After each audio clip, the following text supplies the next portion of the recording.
So in this lesson, we're going to be discussing dealing with a long gun.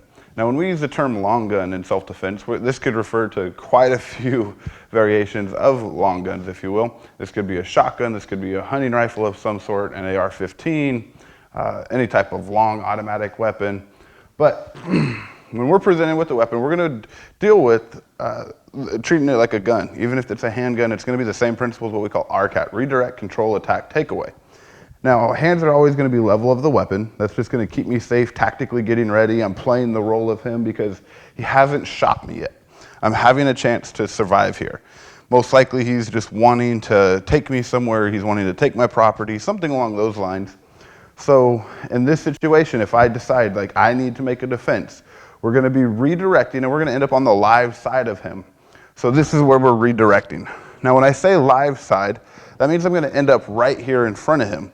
You'll see in another lesson where we talk about going to the dead side, which means we just end up on the side of him. So going to the live side, once again, I'm making my first redirection here. My next hand is going to come underneath. And if you notice, I have one hand facing each direction, because if he makes some type of movement from here, once I have this position, at least I can follow him. I have good gun retention. I never want to just keep one hand on because he could easily circle out and he has the weapon back. So if he has any type of basic experience or training, that's going to be his basic motion that he wants to do for gun retention. So that's why we need to move in fast. So once I redirect, I need to get that hand controlling, and I want to get closer. I want to have more leverage than he does. So yes, I want to make sure that I am in front of this hand with how I control. My next hand, after I redirect control, I'm going to move one more step towards him. Striking. The reason we love the strike is that attack. It's going to give him something else to think about. So once again, if you look at our control now, we have one hand facing each other. So I have control left and right. I have control up and down as well. So I have a very, very dominant position. So I have what we call a pincer grip over here, or you can think about it like a fist. Okay, I have monkey paw over here. This is just going to help me a lot because typically where the trigger guard's at and stuff is where you will end up after you move in. It's a little bit harder to get that closed grip versus the end of the barrel. After I attack, what we're going to do is we're going to take our hand and we're just going to start driving the end of the barrel towards him, striking repeatedly to the face and breaking over. So if you did have his finger in the trigger, obviously don't ever train like this. We're just showing you for the purpose here. What's happening is as I drive forward, we're causing lots of damage to that finger, breaking it down, striking. So now discussing one more time, after we make this redirection, controlling, coming in, attacking, I want this control because I have both hands facing one another. I also have one hand up, I have one hand down that's going to be very dominant. So if he does try to do any type of break or any type of basic gun retention, I'm going to be able to control and fight him on this. Now the next step, after I have redirect, controlled, attacking, I want to start to continue my attack as I do my takeaway. So let's imagine the fingers in the trigger for a second. Obviously don't ever train like this. You always want to be safe.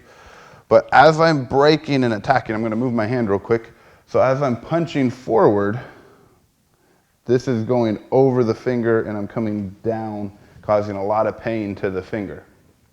Attacking one more time if I want, taking this back. If this was some type of shotgun, I would want to use the pump just to clear it. If there was an AR-15, I would come to the charging handle, clear around, just in case it got jammed up. We never know, so it's just always a good habit to train that way. So again, let's go from the other angle. Always want to kind of tactically get ready and play the role. And under stress, you might do this, but we want to train to always have our hands and our thumbs come below the level of the gun. I'm always going to be looking at it. Once I decide this is my now, if you will, that's when I'm going to make my redirection, immediately controlling and sending my hands closer and closer. I want to get away from this. And like I said, I have a lot of real estate, so I can get in. Starting to attack. My takeaway, I'm driving the end of the barrel to his face as hard as I possibly can, because a lot of times people are going to want to pull the gun back. It's going to become a wrestling match. So instead of trying to pull it towards me as he's pulling, I'm going to give the gun back to him.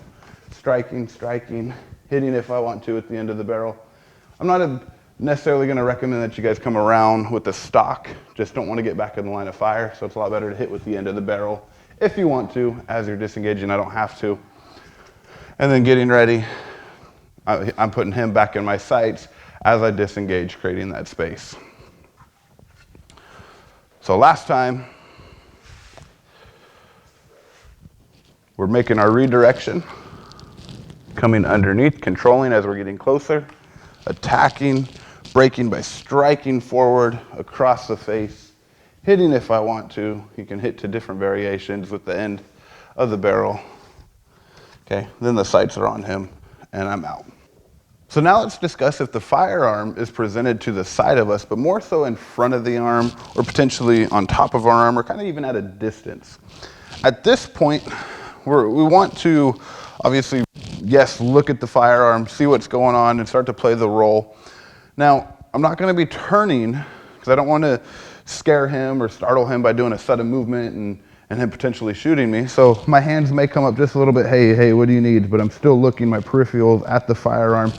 My redirection is going to be slightly different than when we were in front. When we were in front, our thumb was up. This time our thumb is going to be down. The reason for that is this motion is very hard to detect. If I were to have my thumb up, I have to lift my elbow up. I'm exposing light to him. He's going to be able to see that. He might move the weapon out of the way before I'm able to get there. So when our thumb is up, this is just a much faster redirection. From that point, everything else is going to be exactly the same. Coming in, striking, breaking over the top, hitting, and then disengaging. So one more time from another angle. From here, hands slightly come up. Our thumb is going to be on top as we make that redirection. My hand will travel underneath. I want control before I do my attack. Then coming over the top, breaking, attacking, and then we're creating the space. Everything's exactly the same from that point on. So that is gun from the side if I end up on the live side of them.